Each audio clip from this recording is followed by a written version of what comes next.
Good morning and welcome to the second episode of Forging Ahead. I'm Aviv Manoach and this is a show about tabletop role-playing games where I discuss the shenanigans of my home group and prepare the next adventure. You can join me live each week right here on twitch.tv/isel.me, all one word. Or subscribe to the podcast audio on dwarfcast.net, the home of the On the Shoulders of the Dwarf podcast. So what are we doing in this show if you haven't watched or listened to the first episode? I'm running a game of Masks, A New Generation. And what I'm doing in this show is trying to prepare for the next session, and with an emphasis of providing side stories for my players, because that's my weakness as a GM. I'm doing a good job of providing an overarching story, but less so when I need to tailor a specific plot for each character. So we will start with what was previously going on in our session, and then I will talk about some of the major plot elements and continue to what will be going on the next session. This time we jump forward 4 days. The previous sessions happened on Saturday and Sunday. We are going with Israeli week, which starts on Sunday. So Saturday is the weekend, and then Sunday is the first week where the team went to school. And then there was a quick thing that Amorfel did on Monday, and now we jumped ahead. It gave us also an opportunity to use the when time passes moves. Specifically, Amorfel is Janus, so he needed to roll a check to see if he keeps with his obligations, part of his sacred identity, and he did. He rolled 10 plus, which meant that he also gained some sort of advantage or opportunity because of his obligation. One of his obligation is a part-time job at a local petting zoo. So I had him discovered along lost tunnels under the city from World War II era. Right now we didn't do anything with it, but it can be significant later because the zoo is located near some of the major location for the story, and specifically the archaeological dig site, which is important. Also near the city museum. If you're watching the live stream, I'm opening up the city map so I can show that the zoo is located in the north part of the city, near the archaeological dig site, the museum, and some street away from the Titania Dance Club, which is the focus of our sessions at the moment. The Titania holds, besides being a popular party location, it also holds the underground fight club that the team is investigating at the moment. Earlier this week, they tried infiltrating the club to scout it out, which went kind of wrong. They stumbled upon a security guard that was controlled by Hexam, although they are not aware of the specificities of her powers, but they discovered that she is looking for the tablet of Anat, which they now know also that Rave, the club's owner or manager, is also looking for. and Amraphel during that incident also volunteered himself to be a participant in the fight club itself in order to get into it. So that's what we did on the Friday. We jumped ahead from Monday to Friday, and Amraphel got into the meeting to join the fight club. He met with Rave's right-hand man, Oberon, which introduced him to the other participant, the two high-profile ones, which are Red Owl and Razor. The team heard about both of them in school. The kids were very enthusiastic about their fight, beside the point that the younger teenagers can't even get into the Titania, so they are hearing about these fights but can't actually watch them. And there were two newcomers, Harpy and Echo, beside Amraphel himself. The other members of the team, the Flying Fist and Seabreeze, went up into the roof to scoutings and watch the meeting from afar. And Oron sat at the entrance. He was looking for someone that is more weak-willed in order to use his telepathy powers to connect with him and sort of ride inside his head to see what's going on inside the club. What's interesting is that Oron saw Hexam, the same woman they encountered a couple days earlier, entering the club, and he also saw a bunch of younger teenagers getting into the club, despite the club only allowed for people above 18 years old to get in, because it's a club for adults. Again, we are in Israel. The law in Israel is serving alcohol from 18 and above, not 21, like in the States, for example. So that's the cut-off age for the club. Amraphel and the other participant got in. They went down into the basement. There was a kind of cage, like in X-Men Apocalypse, or the film. No, there was another X-Men where Wolverine was fighting in a cage. I don't remember. Anyway, there was a chain link cage there. Amraphel and Echo got into it. They fought. Amraphel used the crowd's enthusiasm to encourage them to make a lot of noise, because Echo's power are supersonic. So the cheers of the crowd interfered with the powers of Echo, and so Amraphel was able to beat him.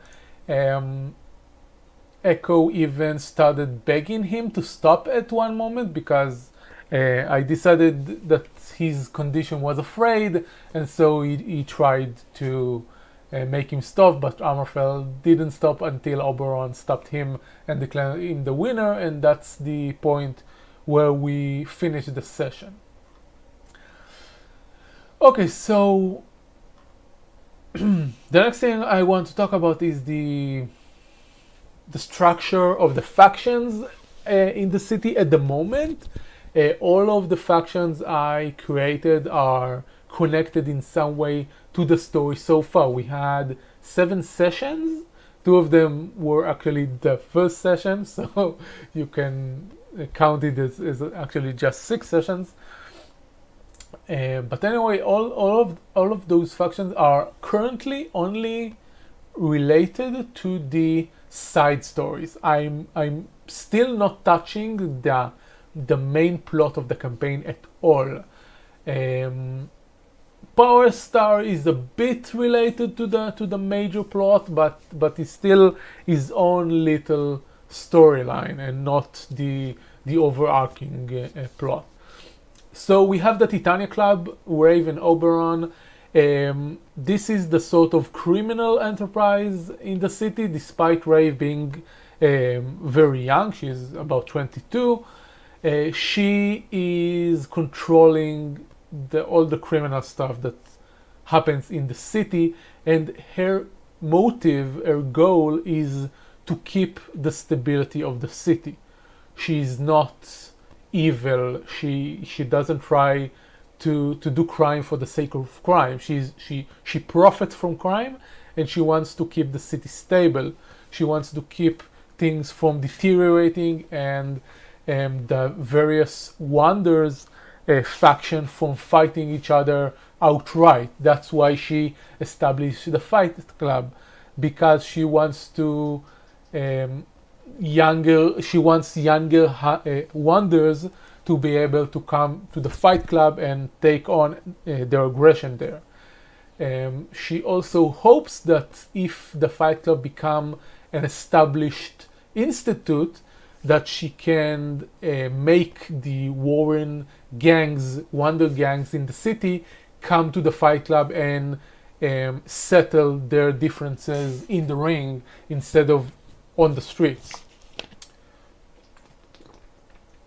Rave herself doesn't have any powers. She's normal, a normal person. But she does employ several people with powers, one of which is Oberon, which we already established. Oberon is a sensor. He has the power to detect people with powers in a radius around him, and also what type of powers they have. Not the specifics of what they can do, but generally. Amorphel is a shapeshifter. He knows that. He can detect if you have mental powers, physical powers. Maybe he can know if you can, I don't know, blast him with energy powers or stuff like that. But only the general sense of what you can do, not the specifics. He also can interfere and disrupt powers. I didn't want to bring into the campaign a power negation this early on, so I didn't give Oberon the ability to negate powers, only to interfere with them. And this kind of made sense with the Fight Club settings, because an idea I had actually yesterday is having Oberon rig the fights.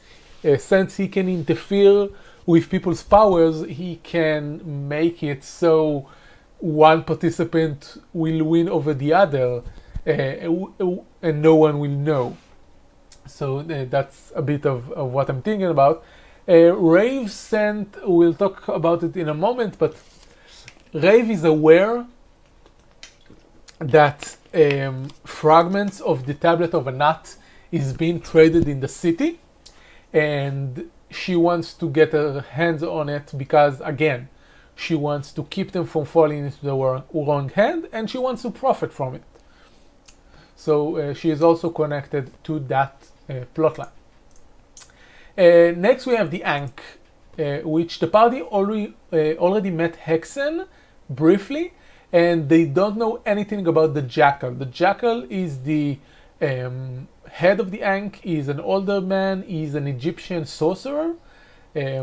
We call them in Hebrew Hartum. I don't know the exact English translation for that, but he is a practitioner of the ancient magic from Egypt,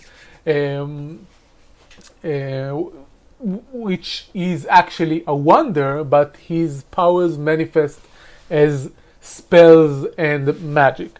And he wants the Tablet of Anat for the sake of power. He wants more power, and he doesn't care about the city. He's not from here. He's a foreigner. He doesn't care if he needs to raise the entire city in order to gain the power he wants. And he thinks that the Tablet of Anat will allow him. He thinks that in the tablet there is the information for a ritual that will allow him to do very bad things to his enemies. Hexam is a younger girl. She's about 18.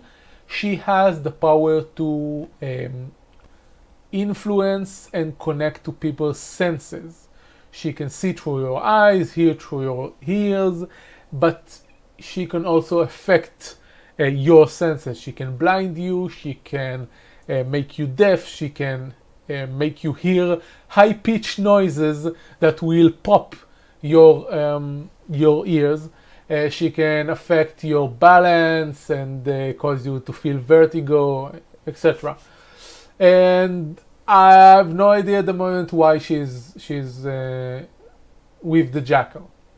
Not established that. It didn't come up in the story yet. We will get there and we will decide that. Okay, so beside those two, we have the two gang faction of the city. The first is headed by Powerstar, which the party met during the first session. Powerstar is in his 30s. He started using his power over the last 10 years. Before that, he wasn't involved in all the Wonder stuff. He wasn't part of the War of Might. And is a more high-profile Wonder in this city and in the country in general. He,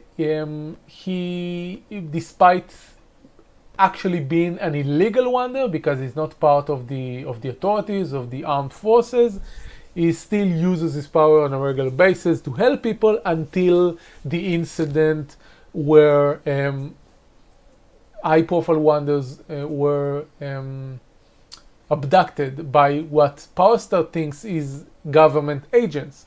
And because he thinks there is a government conspiracy to abduct Wonders, he tries to expose it, and that's what led to the radio station incident in the end of the week.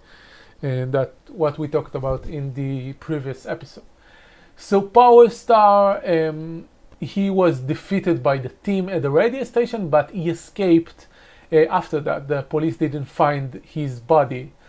And my thinking right now is that he's trying to keep a low profile, and he's adopted a new persona and a new costume in order to keep hidden. And that costume is actually the Red Owl. As the Red Owl, he pretends to not have any powers, but still goes on as the Red Owl and fight people. And he now participates in this fight club, in the Titania Fight Club, because he thinks that getting into the fight club will allow him to gain more information about these abductions. Last time the team heard that he fought a heroine called June, and now he's going to fight another heroine called Razor, and we will see how that will turn out. And the last faction is headed by Darkness. Darkness, the only thing we know about them, I don't even know if it's a man or a woman, is that they escaped the Boar, which is the prison holding superpowered individual at the fissure, making them engage with the fissure spawns, the fissure spawns that comes out of it. And Darkness escapes. This is one of the key figures we wrote when we created the city. They escape. They are now somewhere in the city, and their power is to manipulate memories. They can erase memories, and they can also insert new fabricated memories. And Darkness does this for the highest bidder. They sell their services, and they also are heading a group of Wonders that all of them are for hire. They are Wonders for hire. Not they can they can be hired to do good things and they can be hired to do bad things, and darkness doesn't care.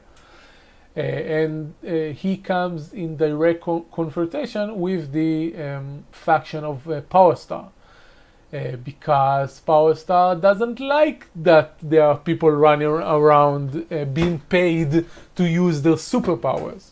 He thinks that the powers needs to be used more altruistically to the greater good, and not just for money.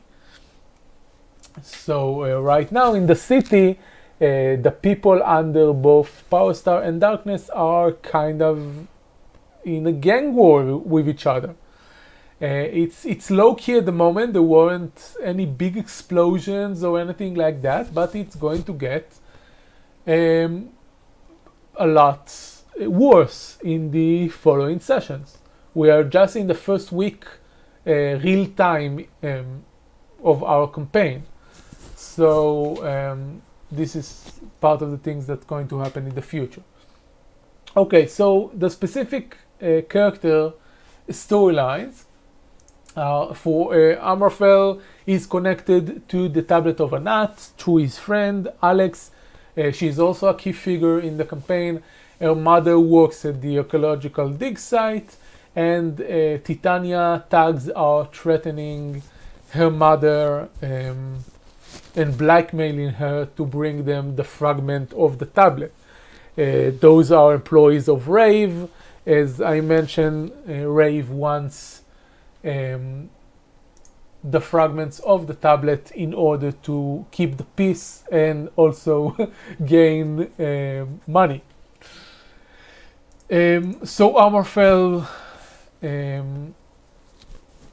is already kind of deep with this whole Tablet of Anat thing before we even know about the Jackal and his plans.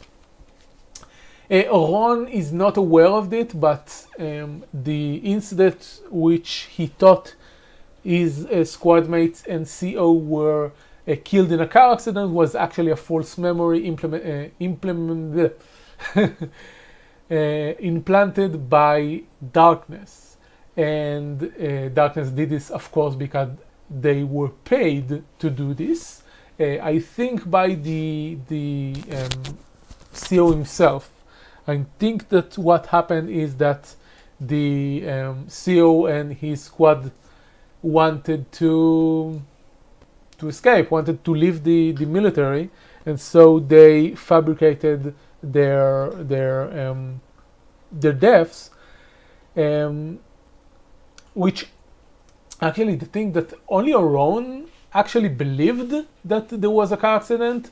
His superiors told him that there were no sign of any accident, and the rumors are in the military dormitories that Orans live in that they just stole the equipment and went AWOL. So the all reason that Darkness was paid was to keep Oron from finding out, because Oron is a very powerful telepath, and he was aware that they are just going to run away. He would have alerted his superiors.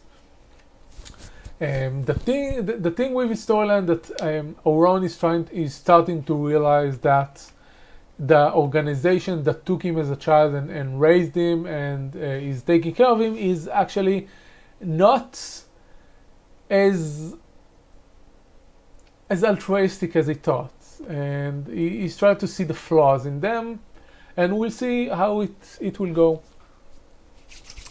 The next is the Flying Fist. I don't have a connection to the other plotline in the moment. I'm having a tough time to insert a story, but the thing that we have established is that she has a brother called Horel, which is a powerful aeromancer, have wind control powers, which the Flying Fist also has, but hers is very weak.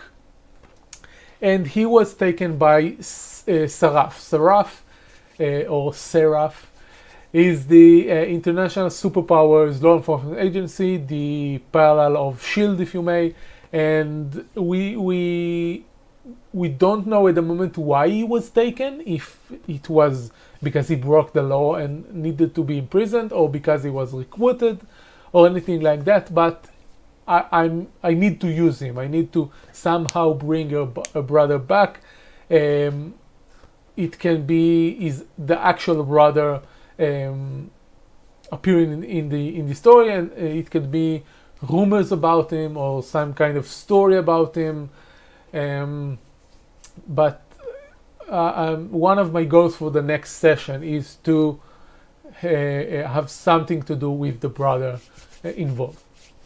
And the last one is Seabreeze. She's a newest addition, and I have a vague idea of what I'm going to do with her. She's from a virtual world where everyone is in a war between people and monsters, and I think we will have some sort of villain related to computers to try to, after they witness Seabreeze appearing from the virtual world into our world, I think this villain will try to bring more things from the virtual world to the real world, like terrifying monsters that will attack the city, and shape-shifting vehicles and stuff like that.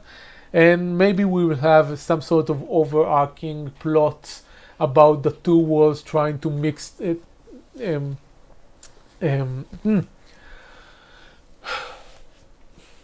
About the two worlds beginning to mix together, and the horrific things it does to the real world and to real people.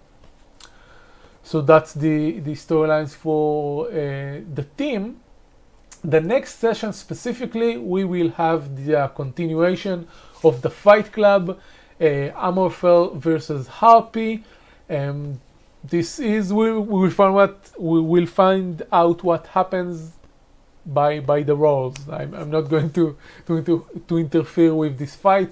After that, we'll have the big match between Red Owl and Razor, and I think Oberon will try to interfere in the fight, and then Red Owl, which is Powerstar, will try to use his real powers. As I mentioned, when he's under the Red Owl persona, he hides his powers. He doesn't use any powers. But after Oberon will try to make Razor win the fight, I think it will spur Red Owl to try to use his powers, and then maybe the team will recognize him behind the castle. We'll see. Couple of other things I want to do in this session is, like I said, have a mention of Flying Fist's brother somewhere. Maybe there will be a rumor about a fighter that came to the Fight Club a couple of months ago with wind powers. That's a possibility. And the other thing we need to do in the next session, I don't know if we'll actually have time for the entire thing, is mixing both Darkness and Hexam. Hexam will try to track someone that is selling fragments of the tablet, and I don't know how Darkness fits into it. It won't be actual Darkness. It will be one of his lackeys. Maybe they will talk. They will speak with someone in the fight about doing something for payment. I don't know. I'll try to make them involved in some way. So that's it for now for the show. We discussed everything that needs to be discussed. Next time we'll catch up on what happened in the next session and discuss how to proceed. I hope I will be able to bring to the session everything I was thinking about. We'll see. In the meantime, you can catch me on Twitter at isel. Check out more about my games on Vanor Games to a Mage page on Facebook, and can join the On the Shadows of Group community group also on Facebook. And thanks you very much for listening or watching, and I'll see you next time. Goodbye.